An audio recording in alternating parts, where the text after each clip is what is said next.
All right, when you get in, you want to do a safe start where you're pushing the clutch, put foot on the brake, start the truck. Make sure we're neutral. We're going to release off the clutch slowly. Make sure we're not in gear. All right, we're going to check our gauges. We're going to start with our battery gauge. Make sure the battery gauge is between 12 and 14 volts. We're going to check our water temperature. Make sure the temperature rises with the temperature of the engine. We want to check our oil pressure. The oil pressure should rise as soon as we start the truck. We want to check our two air gauges. Make sure the air gauges are building pressure. After that, we'll check the mirrors. Make sure the mirrors are not cracked or damaged and they're adjusted to your vision as the driver. We're going to check our windshield. Make sure the windshield is not cracked or damaged. There's no illegal stickers on the windshield. Make sure our weather seal is not missing or damaged. We have no leaks coming into the truck. We also want to check our wipers. Make sure the wipers wipe and the washers wash. We want to make sure that our wiper blades are not worn out and there's no metal scraping on the glass. We'll come down, we'll check our heater and defroster, make sure they work properly. Coming back this way, we'll check our city horn, our highway horn. On our lights, this is going to be our low beams. We're going to check our high beams, make sure our high beams work properly. We're going to check both turn signals and our hazard lights. After that, we're going to put on our seatbelt, make sure the seatbelt buckles and unbuckles properly, that the belt's not frayed or damaged. We're going to check to make sure we have a fire extinguisher that's charged and up to date. We also want to make sure we have our 3 red reflective triangles and spare fuses. Alright, after that we're going to start checking our brakes. We're going to check our tractor brake and our trailer brake. To check the tractor brake, we're going to push in the trailer brakes. Whichever one is out, that's what's on, that's what's applied. So right now our tractor brakes are applied. Release the trailer brakes. We're going to put it in a low gear. We're going to release slowly on the clutch to feel the tug to make sure that our tractor brake holds. Alright, there's a little bit of tension. Alright, so we know that our tractor is holding. Alright, pull out the trailer brakes. We're going to push in our tractor brakes. Now we're testing our trailer brakes. Same thing, put it in a low gear. Release on the clutch slowly until you feel a little tension. Alright, our trailer brakes are holding. Now we're going to push them both in. Now we're going to test our service brakes. Again, low gear.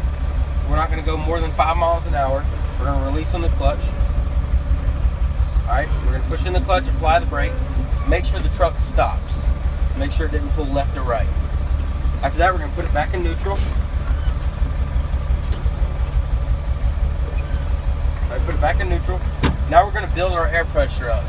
Our pressure, we want to get it 120 to 125.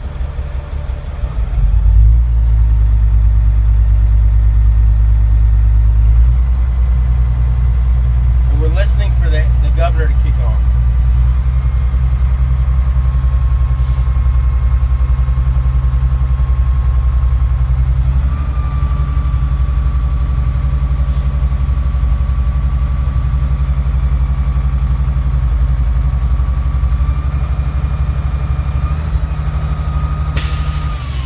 Alright, when you hear that, you're at max pressure. What we're going to do now is we're going to turn the truck off because we got to cut off that airflow.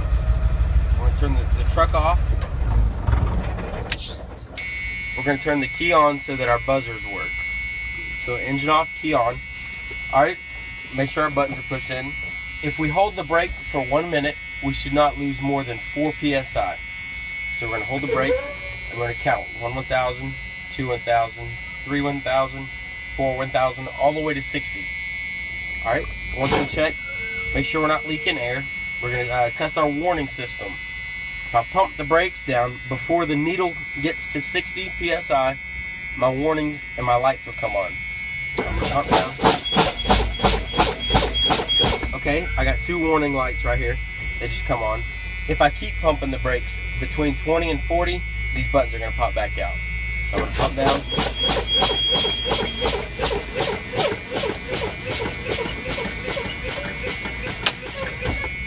That's it. Okay. This right here. What is this right here again? Oil pressure gauge. Oil pressure gauge. Yeah, make sure you want it. It should come up as soon as you start the truck. Your water temperature should come up with the temperature of the engine. And how much psi? Whenever you give here, I'll show you. See what comes up. Now watch, if I push on the gas, it's gonna make it go higher. See? And when I let off, it goes lower. Just whenever you push on the gas, it makes it go higher. And when I let off, it goes down. So there's not a set number. You just want to tell them, make sure it goes up whenever you start the truck. Okay. Because you got to have oil pressure. If not, you got a problem. See right there, it starts to go up. Kind of like your RPMs. It's kind of like your RPMs. If I step on the gas, your RPMs go up. Same thing with that. Okay. But you always want to have oil pressure. Yeah, but you had the same number earlier. I didn't. Not for this one, I didn't. Okay. For the battery, I said between 12 and 14. 12 and 14. Okay. Yeah, this one I said make sure the temperature rises with the temperature of the engine. Rises when you start the truck, and your air pressure tanks should be, or your gauges should be building pressure.